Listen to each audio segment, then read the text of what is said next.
Oprah is actually the world's most prolific pimp, and the walls are closing in on her too. And just when people thought it couldn't get worse, a video surfaced. A video nobody was supposed to see. This is why me and Oprah Winfrey got a problem. It's still there. Until that woman says, let me apologize to you publicly, it'll be to the day I leave this earth. Because what you did was malicious, and it was intentional, and it was ugly. Because here's what the leaked footage revealed. Oprah wasn't just covering up. She wasn't just staying silent. She was actively participating. Harvey Weinstein to abandoning and destroying Russell Simmons' victims. She is about supporting a sick power structure for personal gain. She is as fake as they come. The woman America trusted for 50 years. The woman who preached empowerment. The woman who claimed to fight for the voiceless was running the auction block. And when the video dropped, she couldn't hold it together anymore. For decades, Oprah Winfrey controlled narratives. She decided who got platforms, who got silenced, who got destroyed. But control requires secrets, and secrets have expiration dates. The video that leaked wasn't some random footage. This was surveillance. This was documentation. And it connected Oprah directly to the infrastructure that had been hidden in plain sight for years, the Diddy empire. Now, most people know the surface story. Diddy threw lavish parties. Celebrities attended. It was glamorous, exclusive, untouchable, but there was another layer, a transaction layer. Hollywood pimp Oprah Winfrey paid $75 million to purchase sex tapes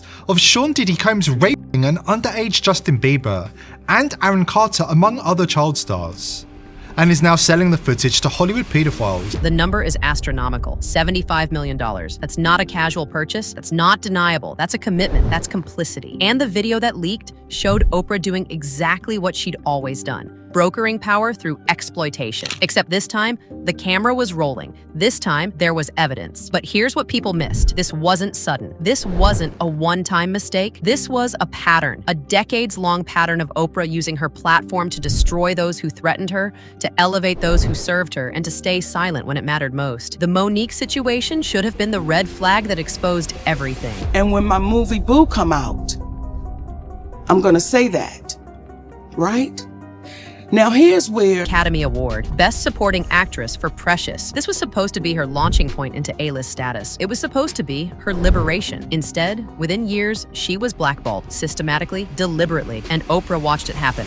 She had the proof. She had the confession, and she stayed silent. Not because she didn't know, not because she was confused, but because Tyler Perry served the system, and Oprah needed him. Then came the roles. The actual concrete proof that Oprah was actively taking opportunities away from Black women to secure them for herself. Who played the lead role in The Butler? Oprah Winfrey.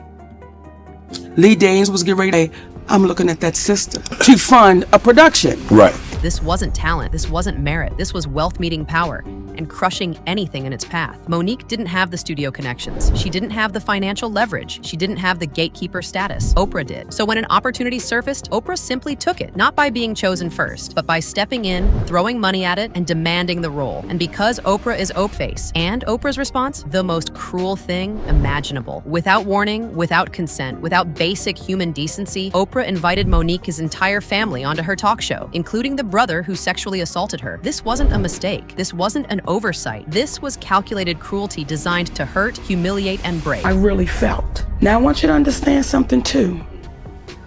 See, this is why me and Oprah Winfrey got a problem. It's still there. Until that woman says, let me apologize to you publicly, it'll be to the day I leave this earth. Because what you did was malicious. Malicious, intentional, ugly. These aren't words you use for someone who made a simple error in judgment. These are words for someone who deliberately weaponized trauma for ratings, for control, for power. And Oprah's only response? A non-apology that basically said, if you think I did something wrong, I'm sorry you feel that way, which is the most insulting apology in the English language. And she said, if you think I did something wrong, I want to apologize. And what my husband taught me a long time ago, an apology is not something that you think you need to give. If somebody else thinks you need to give it, it's what you feel. Monique wasn't the first victim of Oprah's power. She wasn't the last. Because Oprah didn't just wield power privately. She weaponized her media platform. Remember Mary-Kate and Ashley Olsen? Teenagers on her show being asked about their weight while Mary-Kate was actively struggling with an eating disorder. Yeah, you know, people are gonna write what they want to write. We try not to read the good or the bad because it just kind of comes with the territory. You know, either you're too fat, you're too skinny, and people are just gonna write what they What size are you, by the way? size. Yeah, I always like I'm to really know. short. You're not sure? Girls, and Oh, you know. that's so interesting. That is so interesting. I'm like obsessed with size, and you're like, I really don't know. Listen to the tone. Listen to Oprah's obsession with their bodies. This wasn't journalism. This wasn't empowerment. This was a powerful woman publicly dissecting teenagers on national television for entertainment. And the worst part, she laughed about it. The camera caught the look on their faces. Horror, discomfort, shame, and Oprah played it for laughs. This is who she is, a bully with a platform. Toni Braxton confirmed it. Immediately, she made me feel this big. Small, diminished, insignificant. That's Oprah's superpower, making people feel small while maintaining a smile. Now we get to Harvey Weinstein, because Oprah's connection to Harvey Weinstein is the thread that connects everything. Her silence, her complicity, her protection by powerful interests. For years, Oprah maintained a close friendship with Weinstein, close enough that she attended his events, close enough that she knew people in his circles, close enough that she absolutely knew what was happening. But when the allegations surfaced in 2017, Oprah suddenly became a champion of survivors. She gave moving speeches. She spoke about watershed moments. She positioned herself as an ally to women. What was happening with Harvey Weinstein? I know you posted on Facebook already, but you haven't kind of spoken yet publicly about what's going on. I think that this is, I'm always trying to look for the rainbow in the cloud, whatever is the silver lining. And this is what I do know for sure. When something this major happens, when you have the fallout, 50 women coming forward, that it's a watershed moment. 50 women came forward, and Oprah's response was to make it about herself, about finding the silver lining, about learning moments, about using their trauma as content. Rose McGowan called her out immediately. With Harvey Weinstein to abandoning and destroying Russell Simmons' victims, she is about supporting a sick power structure for personal gain. She is as fake as they come. Fake, that's the word. Oprah performed compassion while maintaining the system that allowed Weinstein to operate for decades. And the reason? Protection. Deep, institutional protection. Consider what we learned from Sue Goodnight and other insiders about the infrastructure that protected Weinstein, protected Diddy, protected the entire system. Foreign operation took out Epstein inside of our prison. Yes. So they must have been allowed to. Oh, I think it was in concert with people in our government, but not at like some low-level guard getting bribed kind of way. Yeah. At a state to state level. So that's probably a lot of party interests in keeping that under wraps. You better believe it. Weapon systems at play, global deals at play. State-level protection, government coordination. This wasn't local corruption. This was systemic, institutional, untouchable. And Oprah, she was part of that infrastructure, not as a victim, as a participant, as a gatekeeper who maintained the silence that made it all possible. But then the investigation into Diddy accelerated. Federal raids, arrests, confessions, and slowly the layers started peeling back. People started connecting dots. Oprah's yacht trips, Oprah's friendships with Diddy, Oprah's sudden interest in documentaries and exposés that somehow always protected her interests. The Leaving Neverland situation is particularly revealing. She knew the accusers had timeline problems. She knew the documentary had credibility issues, and she doubled down anyway. She used her platform to attack a dead man, a man who couldn't defend himself, to deflect from her own involvement in the cover-up. It was brilliant manipulation, and it worked. Nobody connected those dots at the time, but the video that leaked connected them, because somewhere in that surveillance footage, Oprah wasn't just silent about Diddy. She was actively participating in the auctioning, the buying and selling, the exploitation. And when that video went public, something broke in Oprah Winfrey. For 50 years, she'd maintained the facade, the smile, the compassion, the moral authority, but you can't maintain a lie forever. Not when there's video evidence, not when the system that protected you is crumbling, not when every single person you destroyed is watching, waiting for their moment. The tears came because she realized it was over. Not her career, not her money, not her influence. Those things things might survive. Celebrities survive worse every day. But her legacy, her narrative, her control over how history would remember her, that was gone. And this is what the video evidence proved, that Oprah wasn't just complicit in isolated incidents. She was the architect of a system designed to silence dissent and consolidate power. Consider Russell Simmons, a music producer accused of rape by 15 women. 15. And what happened? Oprah started a documentary about his accusers. Then she pulled out, quietly, without explanation. Why? Because Russell Simmons is connected to the power structure. Because a full expose would implicate too many people. Because Oprah decided that her relationship with the gatekeepers was more valuable than justice for 15 women. That's not activism, that's collaboration. Whitney Houston's death is another example. Oprah knew Whitney was struggling. She knew her vulnerability. And instead of protecting her legacy,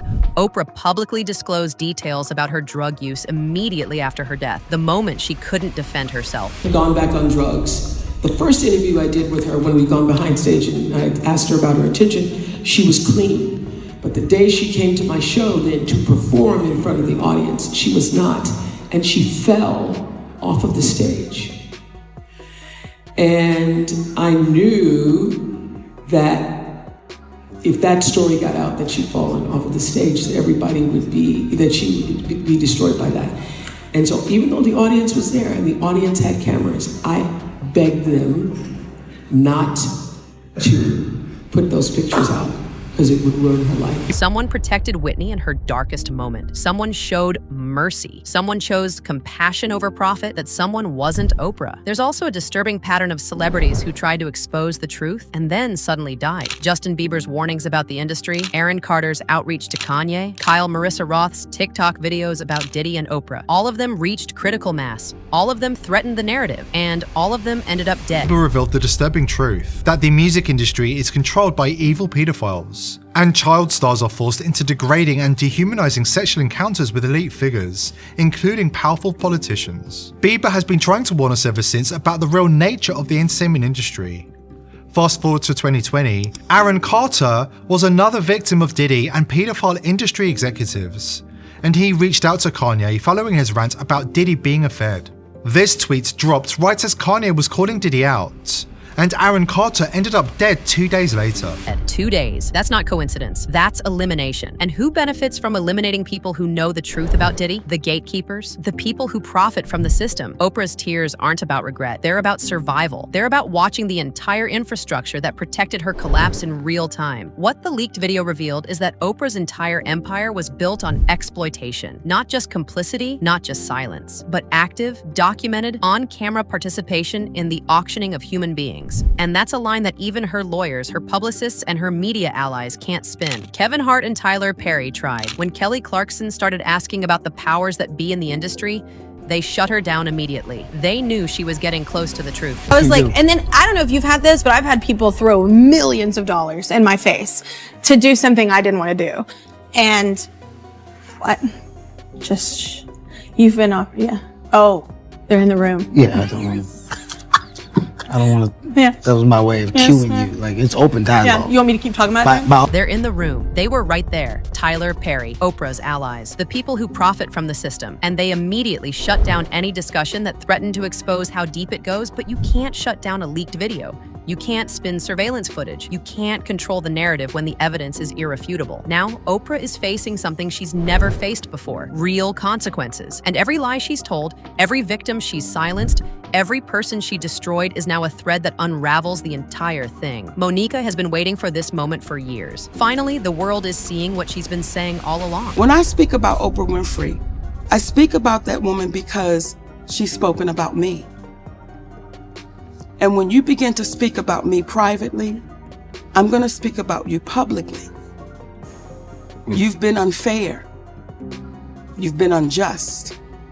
And you watched a Black woman be thrown under the bus, and you said nothing. This isn't about ratings anymore. This isn't about TV drama. This is about justice. This is about accountability. This is about a system of exploitation finally being exposed. And Oprah's tears, they're not remorse, they're terror. Terror that everything she's built, 50 years of careful image management, strategic alliances, and ruthless silencing is collapsing in real time. The gatekeeper is becoming the gate broken. The tears she shed weren't about accountability, they were about the collapse of her carefully constructed world. The question now isn't whether Oprah will face justice. The question is how many others will go down with her. If you want to learn more about this story and the connections that are still being uncovered, don't forget to like and subscribe because this story is far from over.